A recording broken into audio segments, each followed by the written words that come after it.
Hello, ladies and gentlemen, boys and girls, college football fans across the nation and around the world. This is Tim May with the Tim May Show featuring Clay Hall. Clay, how are you doing on this, as we record this on this beautiful fall Friday afternoon in North Columbus, Ohio? It's a Penn State Friday. I hope at some point we'll just talk about some of the great finishes in that series. Maybe we will. Perhaps. Maybe we will. All you know right. what? I may turn the controls over to you. I like to let other people fly this airplane on occasion. You're quite qualified to do that, as long as it's not a landing or a takeoff. So we'll get gear. We'll get the gear up here in just a second. Bottom line is, I'm looking forward to this game. I know it's lost its luster from a national standpoint. Penn State's on a 4-game spiral, staying with an aircraft vernacular. Yeah. It's in a 4-game spiral as we speak. We'll see if it's I guess it has been a death spiral in some respects when you lose your head coach, James Franklin, being told, put your stuff in a box. We're moving on. That was a game ago, basically before they played at Iowa. Drew Aller got hurt at the end of that game, that final game in the James Franklin era. So it was like, wow, 2 hits in a row.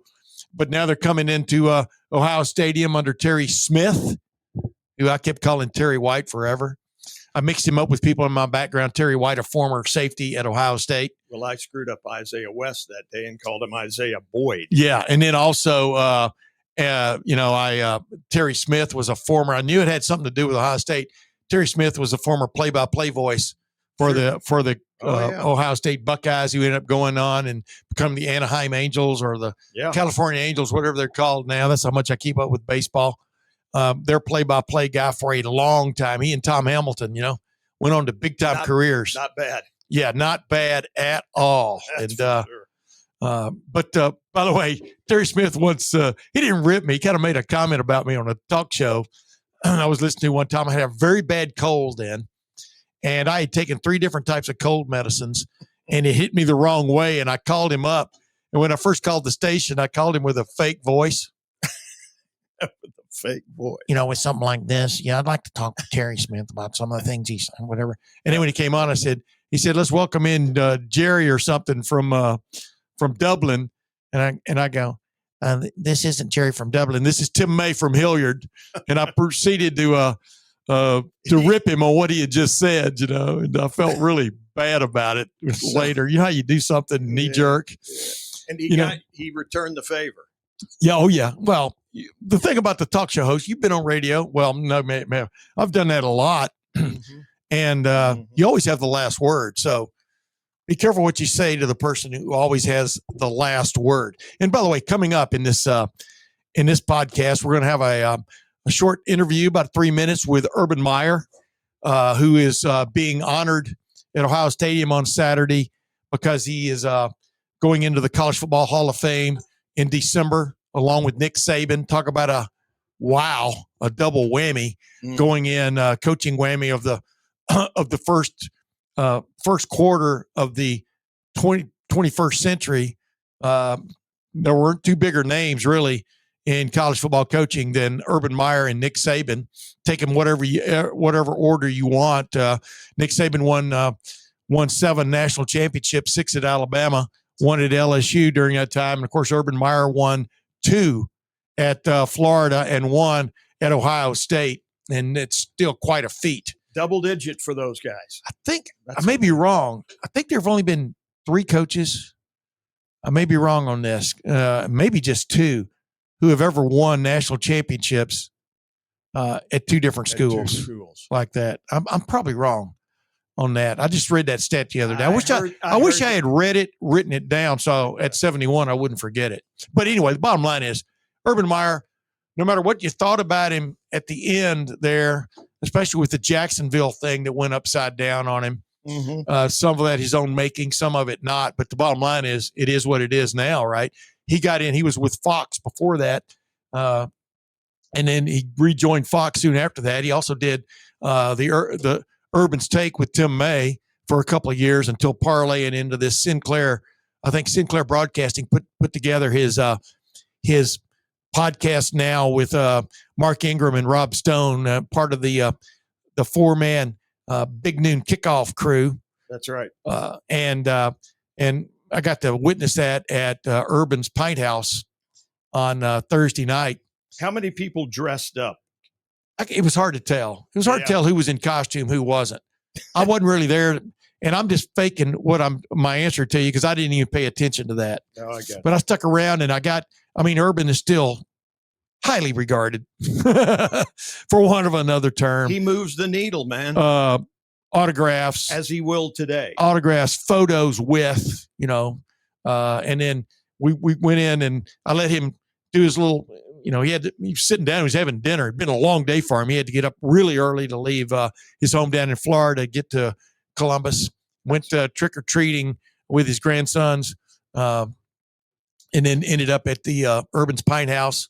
And it was pretty cool. It was a raucous atmosphere. It's one of those kind of things where, I don't know if you've ever done a show at a restaurant bar when there are a lot of people paying attention and there are a lot of people not. So there's this continual DIN going on. And also I'm sitting there and I'm watching the couple of the sporting events that are on the big screens there and stuff. I like that place. Always have.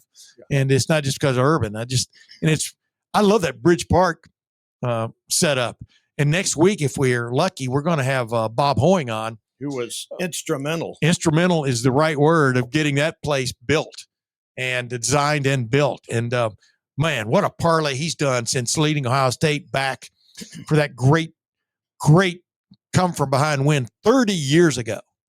Against Penn State. At Penn State. Was that up the seam to Dudley? Well, that was Ricky Dudley's finest hour as a college football player, which he was only – a couple of seasons at, former basketball player at Ohio State also. And it got him basically helped him get drafted in the first round by the Tampa Bay. Yeah. But Bobby Hoying with what a great game that was. Terry Glenn making that ridiculous catch in front of Joe Paterno, where Terry Glenn looks like he's a SpaceX, what is that? Their 9, what's that called? Being with their booster that shoots satellites into the sky right now. That's your 9 heavy or whatever it's called. I watch every one of those launches. I think it's still remarkable that the booster rockets come down and land, and everybody just kind of acts like it's everyday occurrence. Yeah.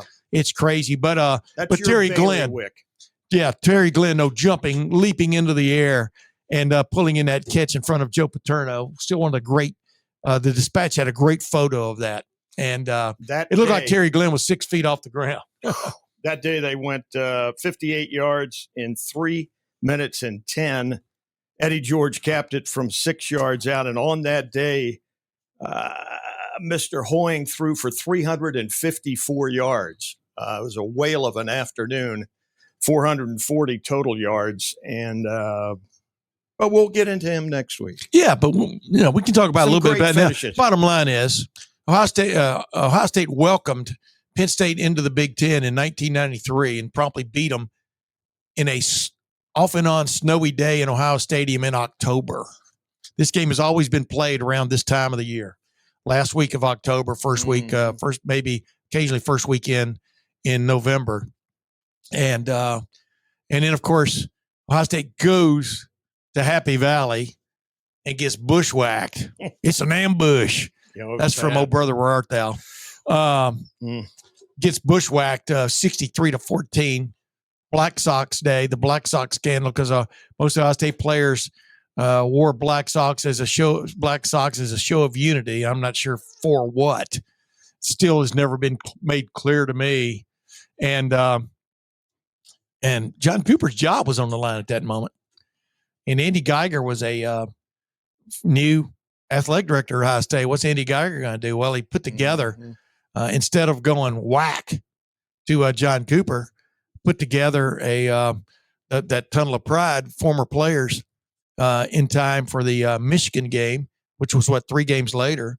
And Ohio State came out and finally beat Michigan under John Cooper's tutelage. They had tied them in 92 and they beat them in 94.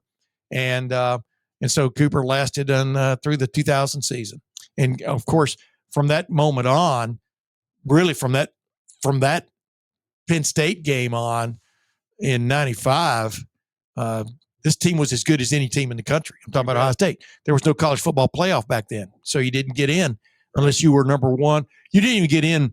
Ohio State wasn't even part of the BCS then. The Big Ten wasn't. Right. It was the BCA or whatever, the Bowl Coalition or the Bowl Championship Alliance, whatever it was. Ohio State and Big Ten weren't in it. And then in 98, Ohio State lost one game to Michigan State, who was head coached by Nick Saban. The game that really launched Nick Saban's no doubt big time career. And Ohio State in a 4-team playoff, Ohio State would have been in it, but it was a 2-team BCS, first ever BCS championship involving the Big Ten and the Pac-10 then, I think it was. Might have been Pac-12 by then. But anyway, Pac-10. And Ohio State ended up going to the Sugar Bowl and getting beating Texas A&M. But the bottom line is, going back to the Penn State series, it is a crime against college football fans that in the next 2 years, Ohio State does not play Penn State. Right. The Big Ten, I'm telling you, as much praise as I give the Big Ten for many things, asleep at the wheel when it's come to scheduling in this expanded conference format. The fact that Ohio State doesn't play Oregon, that's it, in another grudge match this year after playing there last year and then bushwhacking them. I love that term, that word, bushwhacking them in the Rose Bowl. The fact that they didn't have a return match this year is poor scheduling by the Big Ten and the powers that be. The fact that Ohio State doesn't play Penn State, I talked about this on Bo Bishop's show this morning, just like Alabama always plays Tennessee in the quote, third Saturday in October, even though it hasn't always been exactly the third Saturday. The fact that's not an ongoing game along with Ohio State, Michigan is poor scheduling by the Big Ten. And the networks have to be extremely upset. Well, because this is always a ratings bonanza for the networks. Whatever networks it's always basically been Fox Big Noon for most of the time, but just Fox Big Noon came on board. But that's stupid scheduling. And give people what they want to see, not Ohio State, Purdue. No offense. We know Purdue pulled that big upset back in 2018, Urban Meyer's final season. But believe me, they haven't pulled the upset most of the time. No. Although they have beaten Ohio State more often than you think. But we'll talk about that next week. But give the people what they want. Ohio State, Penn State. Are you kidding me? Yeah. These have been classic football games. As our friend Bo would say, they don't play the hits in the Big Ten. What are they doing? Yeah. The fact Ohio State hadn't played USC yet. What a crime. I know it's just the second year, but are you kidding me? Right. Unreal. The fact that the salvation for the Big Ten is going to come with Ohio State playing Indiana, another contiguous state, is going to come with a great possibility. It could be 1 versus 2 in the Big Ten championship game right now. I mean, I know a lot of football has to be played by both teams, but the fact that they're counting on serendipity to make it happen, that's not smart. But it is what it is, right? And they're going to luck out. Fox is going to luck out, I think, because they still have that. Am I right about that, or it doesn't matter? Who cares? We're not here to promote the networks, except for Fox Big Noon, as long as Urban's going to be our guest. But the bottom line is what are you doing? I mean, make it happen. Make the schedules in February. Yeah, not 2 years ago. Tell the Big Ten, these are the games we want to televise. Yeah. These are the games the people want to see. No, let the network say, hey, you know what? That's what I'm saying. Exactly. Yeah. Now, who thought Indiana would be this great back-to-back years? They're footing the bill. They never have been, but it is what it is. But they're going to luck out. Everybody's going to luck out. The Big Ten's going to get 3 teams in the college football playoff without a doubt, maybe a 4th. But if that 4th happens, something bad's got to happen to either Oregon, probably, or Ohio State, because if Michigan wins out, right, like it always is for the most part, with just 2 losses and knocks off Ohio State for a 5th straight year, you got to figure Michigan's got to get in with 2 losses. USC right now they're playing Nebraska this weekend. We'll see how that game goes. USC is still kind of breathing in that 2-loss realm. So we'll see what happens. But anyway, let's get back to this. Let's get back to my short interview with Urban Meyer the other night at the Pine House. After his show was over, ended up in this, what do they call it? Is it the 12-0 room or 7-0 room? 7-0 room. The 7-0 room, which means Ohio State under Urban Meyer went 7-0 against Michigan. Let's go to this. And believe me, there was a lot of noise. Like I said, the people helped produce that show the other night. By the way, they had a hell of a production crew there. I was impressed. I saw a lot of cameras. I know. Yeah, but behind the curtain, as the old saying goes, where the Wizard of Oz was. Yeah. A lot of guys pulling buttons, hitting buttons and stuff. So, Urban's done all right for himself in that regard. Also, I was kind of bummed when the Urban's take with Tim May had to go away, but to see what he ended up with, that was, he's making money on top of making money, and so, as we'll find out in this interview, does he want to make even more money still? Don't be blown. But let's go to this quick little interview with Urban Meyer. Urban Meyer, you're going to be featured at Ohio State. You're going into obviously the College Football Hall of Fame in December. When you ring that bell on Saturday, if you rang the bell for every victory you had at Ohio State, you'd be there for 30 minutes. 83-9. Is this all surreal to you that it's coming to fruition here? It is, because I'm a Buckeye. As long as I told everybody since I was first said the words Buckeye, I was a Buckeye. I remember the first time I went to Ohio Stadium, and Rick Spangler from Geneva, where I grew up, I went down on the field, and I remember his jersey. I actually touched it, so I can't believe it. So it is surreal, and it's surreal to see the 14 national championship. And then, I think the one thing Ohio State has so many great traditions. When I heard about ringing the bell, I thought it was phenomenal. Yeah. The victory bell is something I would hear when we win that darn game, so I'm honored to do that. Yeah. What do you think about them ringing it before a game, though? What is that? I thought it's been pretty cool, actually. I've never witnessed it, so this will be my first one. I was at the Texas game, but I was so busy I never experienced, so I can't wait. Yeah, he's trying to get a photo, too, so we'll let him. Hey, I wanted to ask you this. Number one, are you a candidate for any job out there? Are you going to be a candidate for any college football coaching job? Are you still tickled that people think you could be their guy? Tim, you're my friend, so that's not why I do this. I have too much respect for the whole profession, and when I start seeing some things happen, I have no interest, it's a little disappointing, some of the things I saw and how it happened. Yeah. But once again, I'm not worried about it. Your biggest memory, your greatest memory in Ohio Stadium was what, as a head coach? When Curtis Samuel crossed the goal line against the Wolverines in 2016. Yeah. That was the hardest game I've ever coached in my life. Our players played so hard, our coaches coached hard.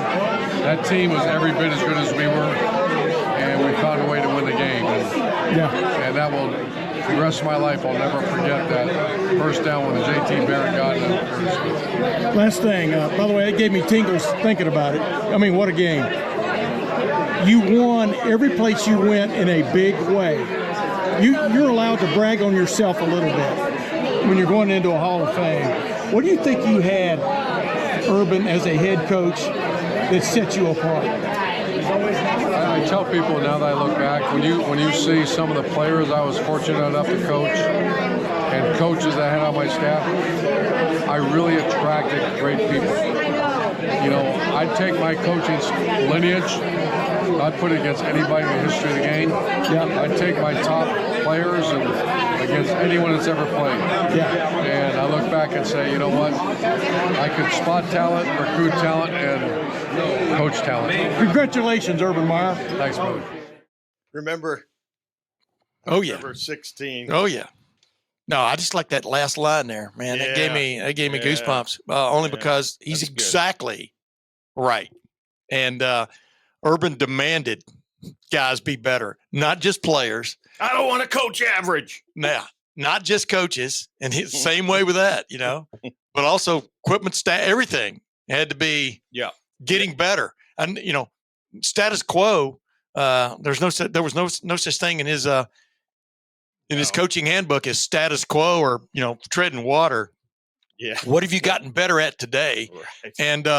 And tomorrow, don't tell me about today. Tell me about what you're getting better at tomorrow.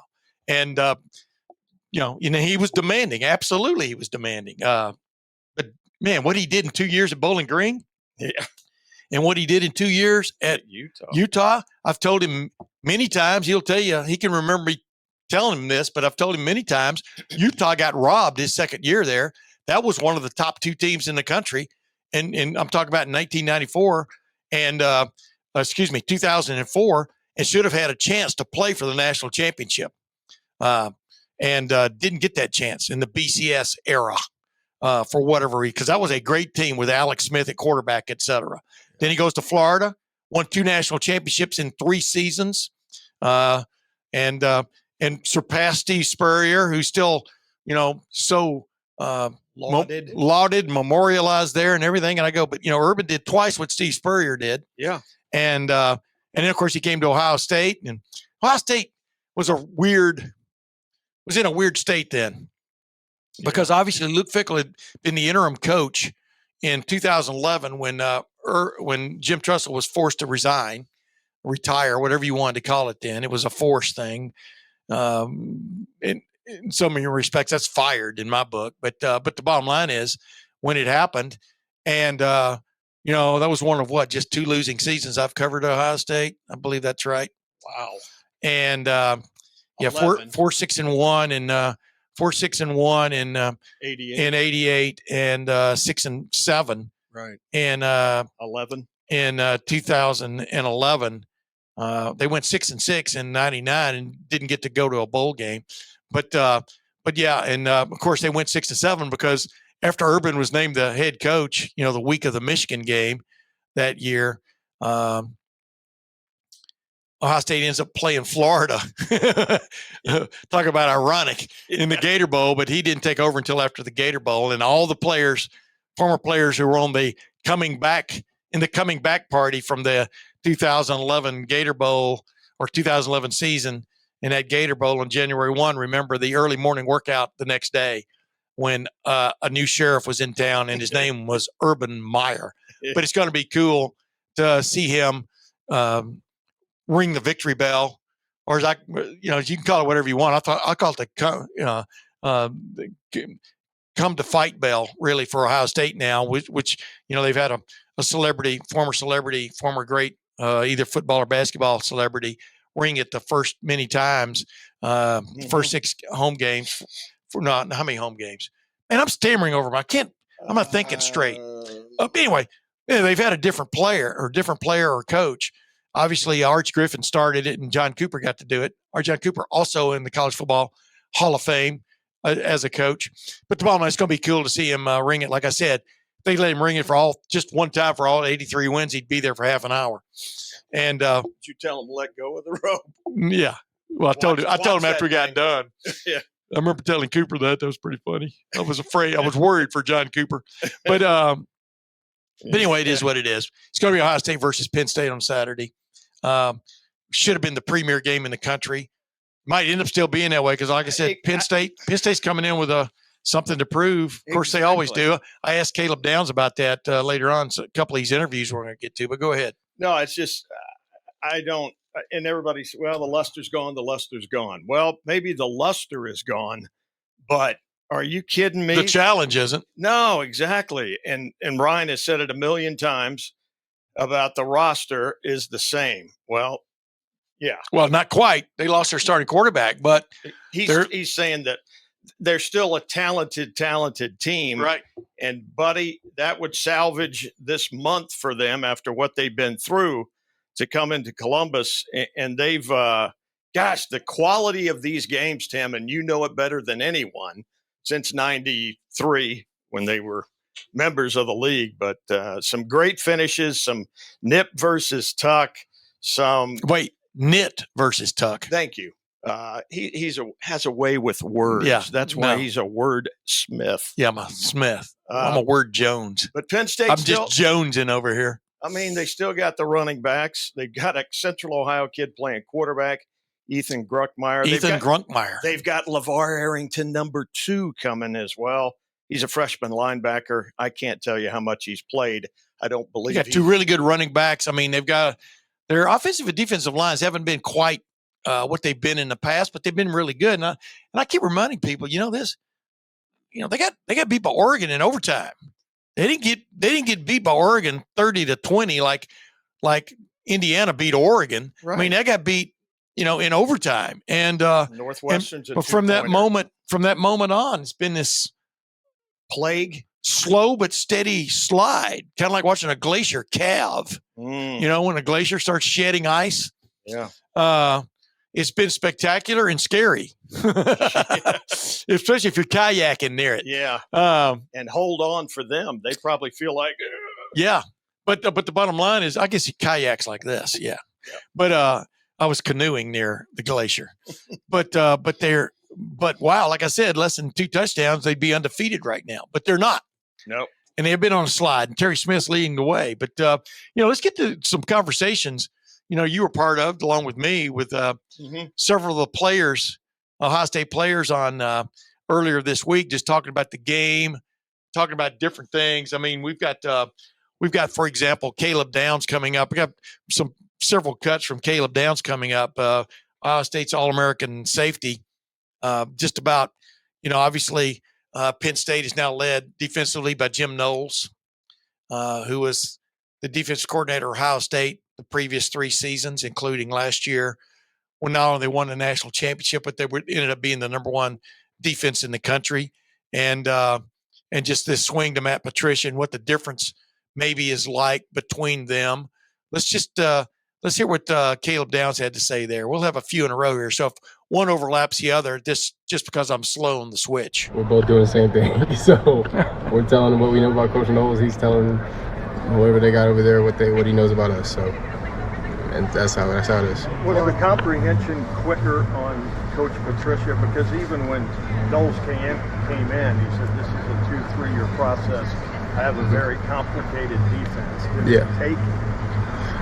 No, I wouldn't say it took as long for sure. Coach P is a really good teacher, and he teaches things very simply, and we play very simple ball. At the end of the day, defense is defense, and he teaches it at the highest level. So, yeah. What stands out on tape about the Penn State running game? Running backs run really hard. They have 2 really good running backs, 2-headed snake. While they do a lot of different shifts and motions that get people out of sorts, they get to their same plays though. They run them well. What's the He's right. That's why I don't see this as a blowout. I'm very curious about the 19.5 or 20-point spread. I am too, man. I really. But if you look at some of the matchups, like in the secondary, if Ohio State can protect, they can do some things. Right. They have struggled. I mean, I'm going to mention them again, even though we mention them almost every podcast. Jeremiah Smith, Carnell Tate, and I'm just saying, Julian saying, the most accurate quarterback in the country as we speak. Like I said, I got to see Ty Simpson play live last week when Alabama played at South Carolina. I was there with my baby brother, Tony, who is 88, going on 68, not 88, going on 68. I always like to throw it in there, even though maybe people are getting tired of it. That's my joke, and I'm sticking to it. Can I ask you something about Ty Simpson? Yeah. He I thought you were going to ask something about Tony. Go ahead. I'm sorry. No, go ahead. No, go ahead, caller. The 2 of you together are a formidable.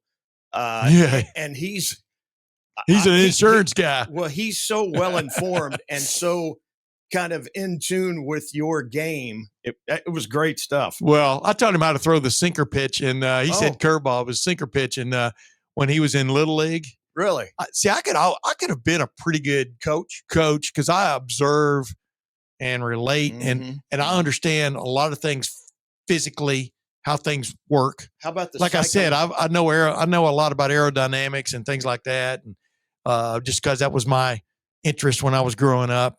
But Tony dominated with that sinker pitch. It would come right to the plate and fall off, and he still and I taught him how to throw it when he's in Little League, so you didn't have to twist. You weren't twisting big twist. And the sinker ball is a curve ball. It's just it's curving more like this.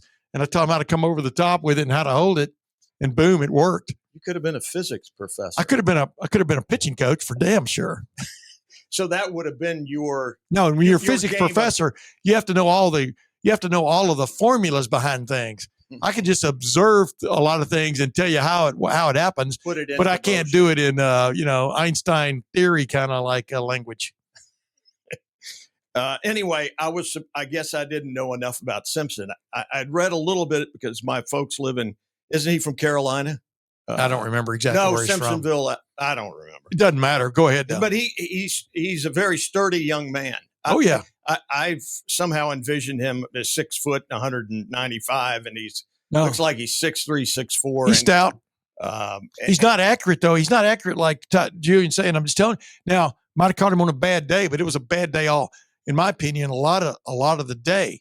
Plus, they had a hard time getting off against South Carolina because South Carolina had a relentless pass rush. That's what I was talking about on the radio earlier this week with somebody. Mm-hmm. What the difference between Ohio State and Alabama right now, I think, is their quarterback.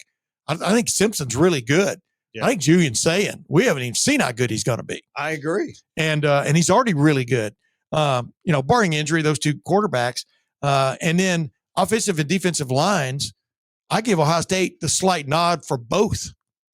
They both have a little bit of some question marks on the offensive line. I mean, Alabama only had 47 yards rushing with a little over 2 minutes left in that game. Right. And they ended up, obviously their Wildcat back ended up running for a touchdown, and they ended up with I think 78 yards rushing or something. But my point was they both had a little bit of trouble getting their running game going against decent competition.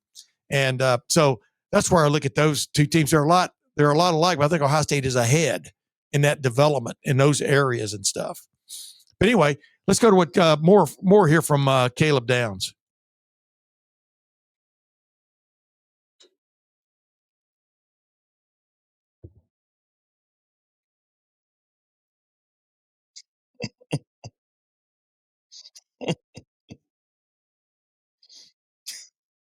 Talking about Meyer. Yeah.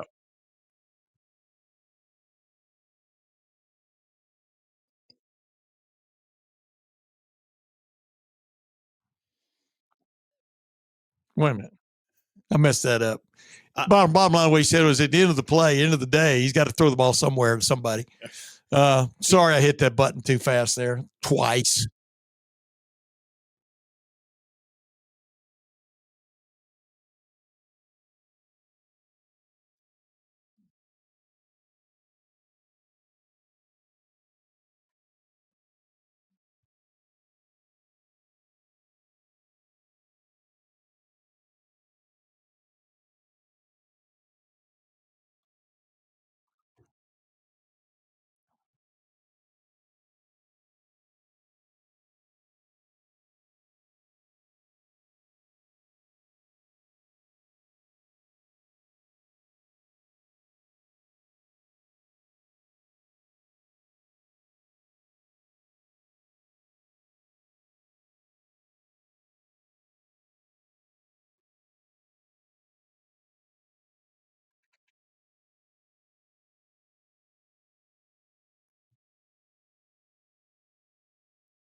I thought that was pretty savvy by Caleb Downs, who, by the way, I've said many times, and we'll keep saying it, this guy could be a head coach extraordinaire after he's made his maybe $500 million playing football down the road. I think you agree, don't you? I like you had a question for him there early in that little snippet. Yeah. I like the way he said Ryan kind of cuts through the smoke, whatever. At some fog. Point, at some point, they got to snap the ball. Yeah. It's like you can throw 100 things at us, and we're not going to be confused or diverted from the task at hand. Yeah.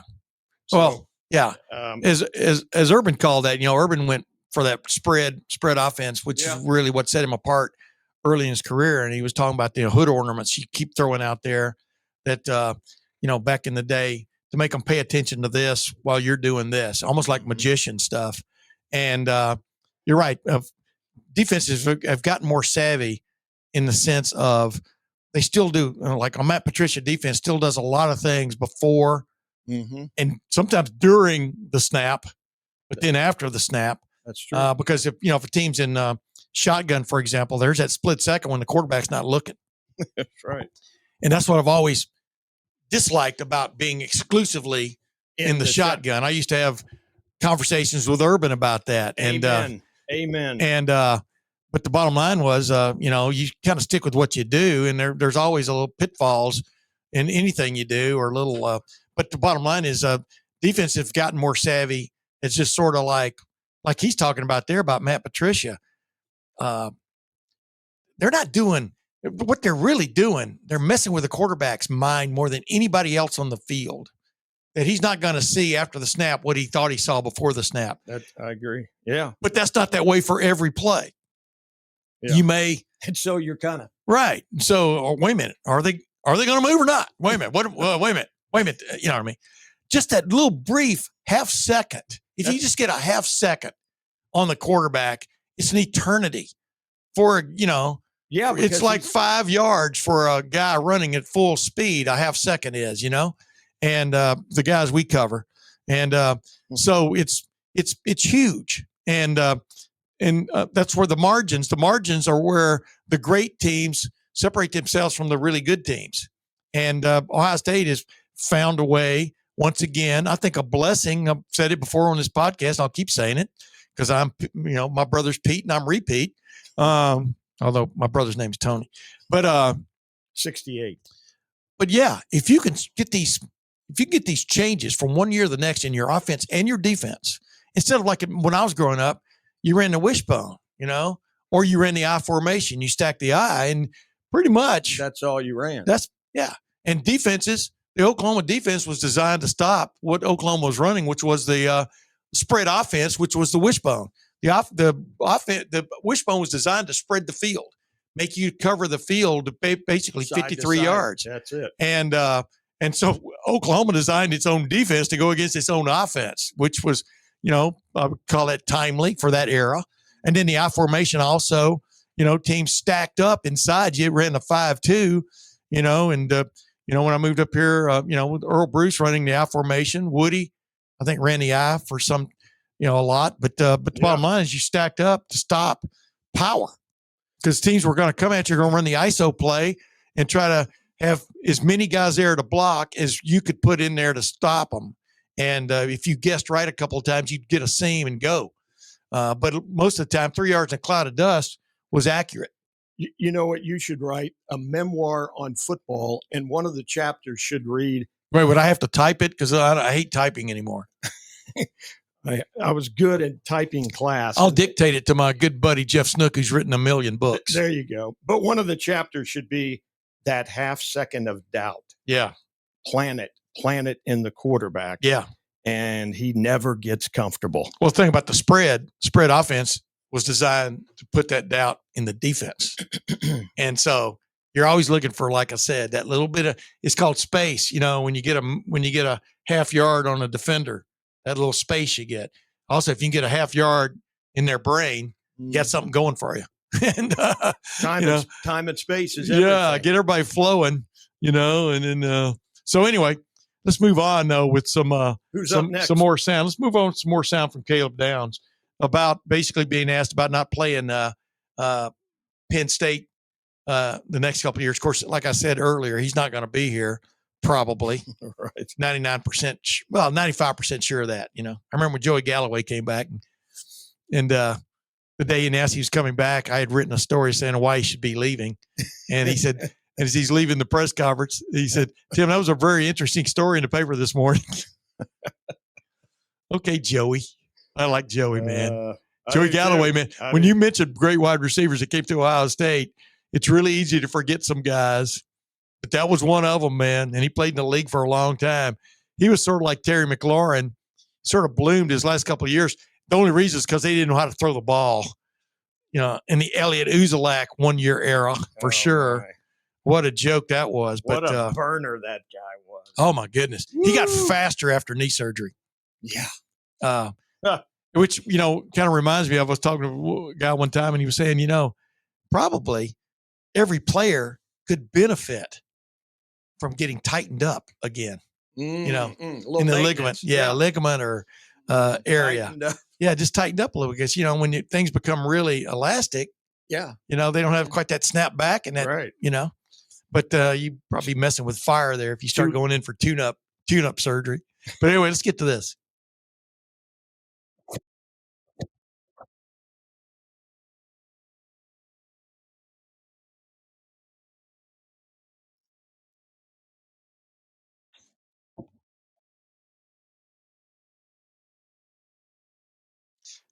Since he's been a kid, which was what, 10 years ago? Yeah. Well, he's an adult now. Now that you're grown, maybe 15, because I got to figure he was watching football pretty astutely when he was like 5, 6 years old. But yeah, it's a crime. We already touched on that. With a bowl of cereal. We already covered that. We've got our ace prosecutors on the crime that's being committed. And I'm continuing to receive spam calls. That's why you see me sometimes reaching over here, turning off another spam call, especially during Medicare re-enrollment season. Oh, yeah. But that goes on all year. I get the same calls, Have you heard that the state has a final last rites insurance burial thing? Mm. And I sometimes I answer them and I go, I'm not dead yet. And I hang up. All right. My wife got like 12 of those yesterday, and she was just. Oh yeah, well, I get 12 an hour. Yeah. Anyway, let's get to you remember you heard me, and we had Ryan talking about that the story about the defensive IQ, that questions I had about him and about that. I want to get Caleb Downs' take on that because I think he said if there is a brain of the operation on the field, it's probably Caleb Downs and Sonny Styles. Yeah. But all these other guys are astute, very astute at what's going on in front of them, what they've been taught, what they react to, etc.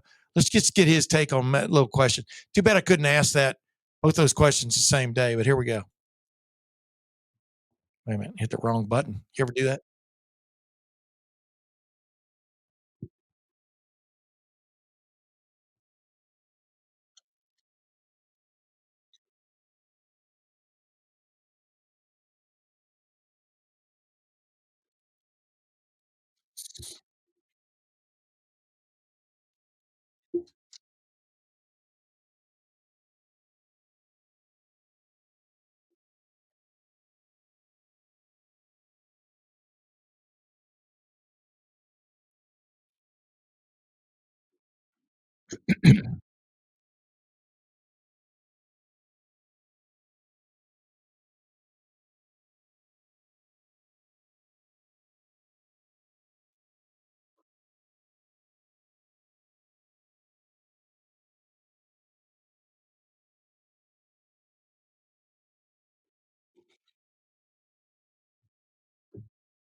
Yep, Julian's his own person. By the way, I like that because that was my phone that went off because even though I have all the sound turned down, I'm talking about during the interview, those little, like I said, those spam calls come any hour on the hour. But that was an alarm that I'd put, like I'm the uncle that loses the money in It's a Wonderful Life and he has those strings tied on his finger. Remember this and remember Jimmy Stewart asked him, well, what is that string?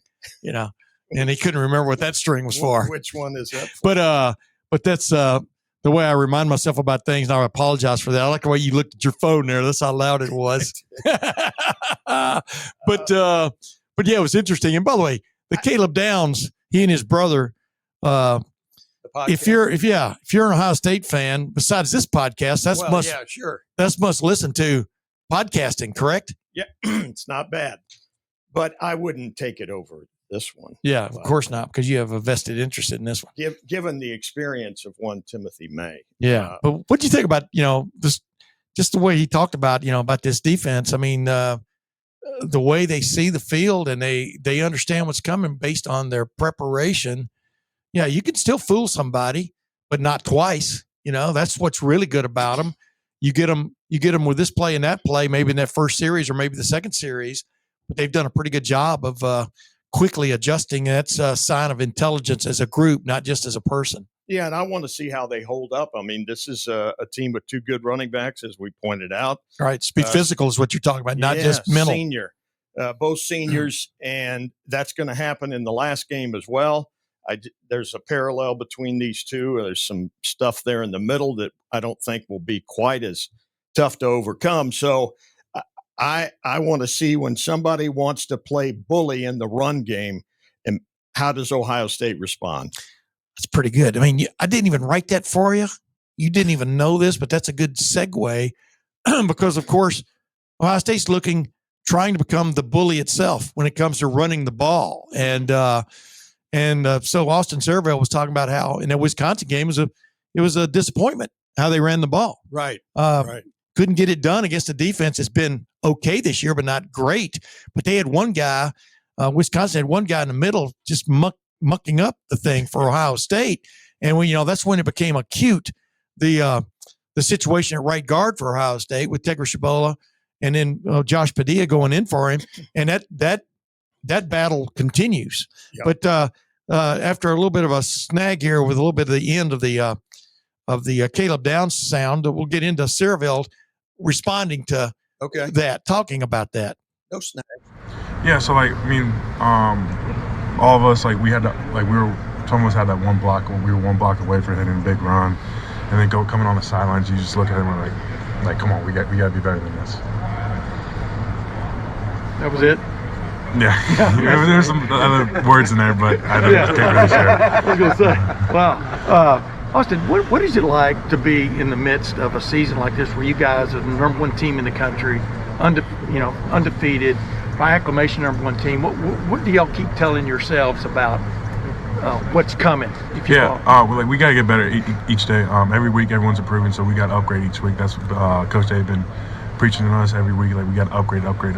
Yeah, and there's no secret. There's at least a competition going on at right guard and stuff.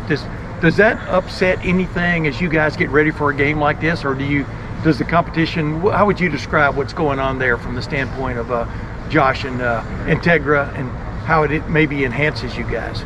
So everyone got to be on the point. Everyone got to know what they're doing. They got to be confident, and they got to prepare like you're going out there. So no matter who's going out there, we got to be confident up front, and we're going to play the best five guys we have. Ryan, it's interesting because these especially offensive linemen, they don't throw each other under the bus no matter what, because they know they got to play like a cohesive fist, yes, like a glove. Like a glove. Well, he said, got to play the best five, but you got to have 7 or 8. And I don't know if Ohio State has 7 or 8. Padilla's in the top 6, but I think they got 7 or 8. I mean, there's a couple of the guys they can play. Yeah. I'm talking about, different positions, but the bottom line is, they've not hit their stride yet. And, but see, that's the thing about this team. I everybody remembers this time a year ago, they went over to Penn State with with now Donovan Jackson at left tackle. Right. And Seth McLaughlin was still on the field as the center on his way to winning the Remington Award. And Carson Hinsman was playing in place of Donovan Jackson at guard. And wow, they handled business at Penn State. Yeah, they did. Against considered to be Abdul Carter, considered to be a really good defensive front. I don't think Penn State has that defensive front. Most people will tell you they don't have that. quite that level of defensive front this year, at least not yet. So they're still going against a challenge there against Penn State, but also with Jim Knowles in charge. But the bottom line is this is a right guard has got to get figured out. And because one guy can not miss a block, but get misplayed in a block, and a guy penetrates, and boom, you have blow-ups, as we saw in the Michigan game last year. You get negative plays. With Mason Graham. Are you kidding me? Yep. Golly, that's still kind of like, doesn't bum me out, because who cares really in the long-term kind of thing. But it's hard. The way that team rallied from sort of getting embarrassed, in my opinion, offensively, because there was so much there they could have gotten to offensively if they hadn't tried to ram it down Michigan's throat a few times. That's why you had the meeting. And True dat. But anyway, let's get to, speaking of guys getting their act together, and maybe this offensive line can be better as the year goes on, because you can have a guy bubble up and boom, he's playing. Edric Houston started the year as a starter at defensive tackle, even though he'd gotten banged up in preseason camp. And Austin Ward asked Ryan about Edric Houston coming around, but that's a big deal. Because to me, the bubble up theory, Tywan Malone has come along at exactly the right time. Finally, they're getting quality play out of him at defensive tackle. They needed it with Edric Houston kind of still being hit or miss. Maybe kind of finding his stride a little bit against Wisconsin, but he's a 5-star prospect. Came in as a defensive end and moved down to defensive tackle because you could see how much he was going to grow. But also, man, you put a defensive end kind of talent down inside, who's a little bit bigger, can be a little bit bigger than what he was. You got something going, man. Maybe this year and definitely next year. And obviously, we all remember how important the defensive front was at Penn State last year. That defensive. You can talk about the Texas goal line stand all you want. That goal line stand at Penn State was huge. As one guy we all know says it, huge. And speaking of that, I got to be on a radio show in a little while. Game changer. Yeah. But the bottom line is that with Caden McDonald in the middle there, who's back now. Now he's the regular, but now Edric Houston and Tywan Malone and Will Smith Jr., They might face the same challenge on Saturday. But let's get to what Ryan Day had to say about Edric Houston seeming to step up now in the last couple of weeks. Talking about Josh the other day and kind of elevating himself as that 6th lineman. What have you seen about Josh, and where is he kind of elevated that you've seen? And like, wow, look at this guy. He's definitely improving each week. He's getting better. He's been sliding out more at guard, and so he's just getting more reps, and you can see him improving a lot. And he's just going to keep on improving as the season goes on. Are you seeing signs that he's on the right track now? Well, I think what you're mentioning is the consistency. I think we've all seen him flash, and we've talked about this before of just, every day, going to work and realizing that it's a long season, and you got to bring it every day. And you don't just flash in this game, and especially when he was a defensive end, you go from defensive end to defensive tackle. Many people wouldn't recognize that as a big change, but it is. I mean, you're in there eating up blocks on a daily basis, and you can see how disruptive he can be when he's at his best. And so being consistent in all phases, what he's really working on. But he's a wonderful young man who, his smile lights up a room. And so, we just need him to continually grow and challenge himself and realize that, it's a game that, is difficult. What he's trying to do and what we're trying to do is just not normal. And you got to push yourself every day, and being uncomfortable is the only way to grow. But the talent's there, and he's an example of somebody like maybe Caden when he was at that age. He was going through those growing pains, but he is getting better. It was good to see him play well. Graded out against Wisconsin, so that was a step in the right direction. So he's got momentum. So here we go. We need him to really step up for us here down the stretch. I mean, yeah, good point. I mean, need him to step up. You never know when somebody's going to step up. Sometimes you got to wait 3 or 4 years for a guy for the light to come on. And when he said Caden, he might have been talking about Caden McDonald, but he'd been asked earlier about Caden Curry, and the way Caden Curry now is a regular player.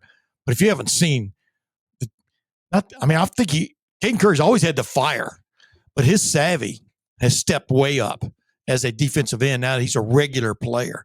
And you can see him sometimes, he almost glows with, I'm about to blow up this play. Yeah. You can, before the snap. Yeah, you can tell when a D lineman, he kind of gets up on his haunches and it's like, I'm coming and you're not going to stop me. Bosa brother like.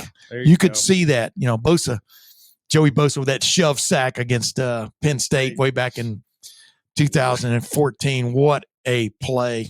In the game, man. Yeah. The game is shoved over. the Penn State left a running back to block Joey Bosa on their biggest play of the year. Like, 4th down in overtime, and he shoved the running back straight back into what was that quarterback's name? Started with Henson. Yeah. Drew Henson. That was Michigan. Anyway, the guy that never quite panned out to be the great quarterback everybody thought he was going to be. Right. But I'm sure everybody out there screaming his name right now. But the bottom line is he shoves the running back into the quarterback. Down he goes. End of game. And as Joey Bosa said after that game, when I asked him about it, you never know when that turning point is going to come for a team when it realizes what it's all about. But that was a turning point for that Ohio State team in 2014 that they could win no matter what you threw at them. And wow, what a game! And by the way,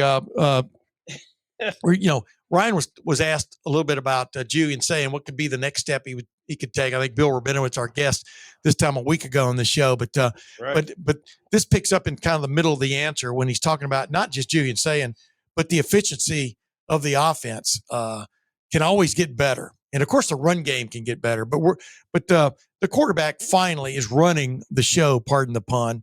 And just across the board, how the offense can get better as now the real challenge of the season. The last 5 games of the regular season come to the fore, followed by what they hope is going to be. There's that alarm again, which I have no idea how to turn the sound off on. But how the challenge is coming now in Ohio State's mind. It has 9 more games to play minimum. So we'll see what Ryan had to say. Seeing it, and I think I've heard people say, well, waiting to see the entire playbook, and we're trying to hey, listen, every play we're trying to score touchdowns. We're not just running the ball and hoping to get 3 and 4 yards. We have opportunities. We can break some of these runs, and we can break tackles when we throw the football and those types of things. Feel free to do that. It's about efficiency, and I think that's something in the end that's going to be the difference maker is our fundamentals. Tackling, blocking, taking care of the football, executing the plays, making guys miss, all those things. And so, we certainly, are going to have different things that we can do to attack teams, and we'll continually work on that. But at the end of the day, we're really driving efficiency right now, and we're challenging our guys. But it's the same thing for Julian, and he has to continue to do that. But the number one thing is win. That's the other thing. When we first started this thing, week 1 against Texas, it was just win the game. And then it was just, win the first road game. And, we have to make sure we're focused on that as well. Every week we have to win the game. That being said, we know we have to prepare ourselves for games like this is a matchup game. And, we know what type of team Penn State is. We know we haven't had the season that they expected to have. But we know the challenge, and these are the games where we all got to play well, and our great players got to play well, and certainly the quarterback does. A couple of days for it's interesting because, like we talked about, the first part of the season was dominated by the thought of playing Texas, the number 1 team in the country, in the opener. Are you kidding me? With the brand new starting quarterback, brand new starters 8 new starters on the defensive side of the ball, a revamped offensive line, et cetera. They passed that challenge 14-7. The next part was about getting better. And in first road game, going on the road to Washington and getting that win. People don't, discount all you want. I think Washington's a good team, not a great team, but Washington's a good team, and they were at home, and that place was juiced, just like I talked about South Carolina hosting Alabama last week. That joint was jumping. That's only the second time I've been in a stadium where concrete and steel is moving while these people are dancing. Just like when they do the jump around at Wisconsin. Williams-Brice, I guess those people are used to it. It's still unsettling. Yeah. Hey, And just so Bosa gets total credit here, it was Christian Hackenberg. Christian Hackenberg. I knew it started with an H. But down goes Hackenberg. Down goes Hackenberg. But the bottom line is now that the last part of this season is about rivalries, big and small. And they've had a rivalry with Penn State. Ohio State's held sway basically since the turn of the century. That's what it is, because everybody asks every year, is this a rivalry? You dadgum right it is. Well, when these games when the games goes down to the final possession or final two possessions with the result in the balance, that's a rivalry. Yeah. Number two, you played them every year since 1993. Did they play them in COVID? I can't remember. But anyway, forget COVID year. 2020 was an aberration. Bottom line is, you stumped me. This is a rivalry game against two storied programs. That's it. And no matter what, Penn State still has blue blood flowing through its veins. Pardon the pun, because they are blue. I like it. Ohio State has blue blood flowing through its veins, even though it's scarlet. And that means there is pride on the line. That doesn't mean the game's always going to be close, because we've seen some blowouts on both sides. But the bottom line is, this is going to be a hell of a game. And a challenge. It might just be the first quarter. It might be the first half. It might go into the fourth quarter hanging in the balance. But Penn State's not going to just fall away and fade away, even though it's interesting to see what kind of sort of disarray that program is in right now in terms of maybe some guys leaving. Definitely their recruiting class is in tatters right now to a certain extent. Could get rectified if they get around to naming a new head coach sooner rather than later. But I don't know what good that does you, because if you're getting somebody from the college ranks who's already still coaching, he's still coaching. So good luck, Penn State, in your search for a new head coach. But then let's get back to Ohio State and that final piece of the puzzle. It looks like in the running game, to make this just that omnipresent offense. What are they going to do next? Omnipotent offense. What they they ought to do? They ought to name Tim May run game coordinator, because he's all over it. But I did like, except for the Michigan game, I did like what Chip Kelly brought to the fore in the run game. He changed some things up. They didn't do things exactly like they'd done them before. And sometimes you just got to add nuance. That's it. And it changes things. But sometimes, like I asked Ryan 2 weeks ago, sometimes a guy just popping a run makes you look a lot better. Last time out, Ohio State did not crack 100 yards rushing. No. But they've got two freshmen now who they're leaning on more and more, Bo Jackson and Isaiah West. Bo Jackson's been the leading ball carrier in terms of yardage now since the second, third game of the year. Yeah. If you just look at yardage. And so he's kind of coming online, and they're handing the ball to Isaiah West in a big game on the road 2 weeks ago against Wisconsin. I thought he acquitted himself well. The big question is, down the road, do you want freshmen carrying the load, carrying the ball? Because, we all know that old saying about starting freshmen. Every freshman you start means there's going to be a loss. That's right. Somewhere. I don't agree with that. But the bottom line is, it does, for a head coach to be convinced now the freshmen or freshmen are the guys you need to lean on. That's what I asked Ryan Day about. What do you want to say about that? No, it's just week 8, and if the trust is there, then they will give it to them. Right, but you don't want to. They're still young guys. They're still guys who haven't been in a program for a full season. So you don't trust them. No, you trust them, but they still have some growing to do. So let's get to what he said. I think they're all working at it. I think they are. I think that they have good attitudes. I think Locke is driving them.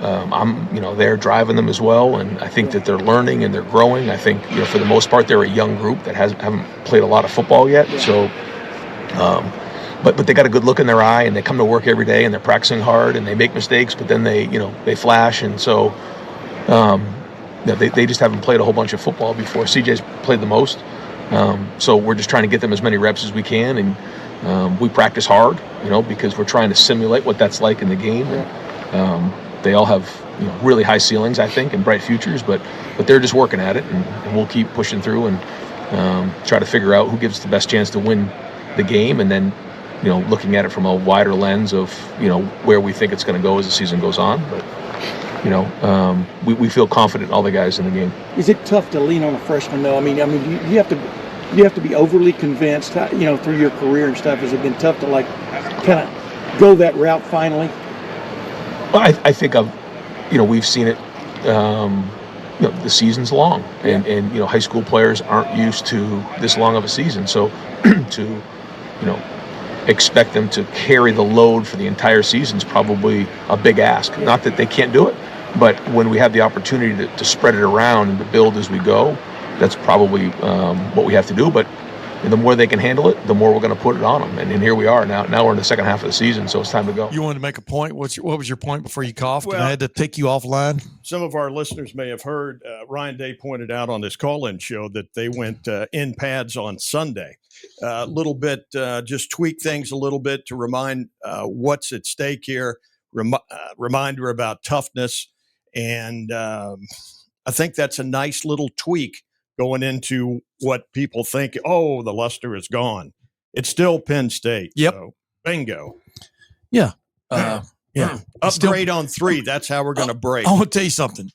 Ryan Day has not sat in any meeting with his coaches or his players in the last 2 weeks and said, hey, these guys are pushovers. Guaranteed. And Terry Smith is sitting over there at Penn State. Guaranteed they know an upset in this game gets them not back on track where they wanted to go, but gets their dauber back up, gets their pride back up, makes it real for them again that, yes, Penn State is a power, was considered the number 2 team in the country going into the season for a reason. Yeah. And fell short and then fell on their face. It's kind of like watching probably me when I fall down trying to get back up, It's not always easy. But the bottom line is, it is what it is, as the old saying goes now. And real quick before we go, since I'm having to hold up my microphone elbow, what's your take on this game? Give me a quick pick. We don't usually do that, but what's a pick? Because this is a kind of an interesting game. Ohio State, a favorite in the 20s. I think that's over the top, but then again, I could see it happen. Yeah, I think Ohio State will win the football game. I mean, Urban Meyer. No, I didn't mean that. What's your pick? What do you mean? You want to score-wise? Yeah, give me a score. I say Ohio State by 13.